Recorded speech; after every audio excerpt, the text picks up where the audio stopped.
Celebes People, SEA Games 2023 kembali menuai kontroversi. Bintang badminton putri Cina Zhou Meng yang diduga diam-diam memperkuat Kamboja di SEA Games 2023 dengan nama Chorn Meng.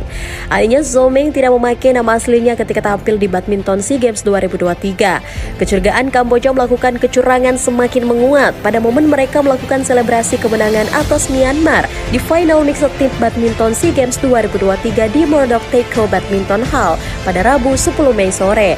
Di final mixed team, Chorn Meng tampil dua kali, yaitu di sektor ganda putri dengan berpasangan dengan Cheng Hui dan tampil di sektor ganda campuran bersama Sok Ri-Rei.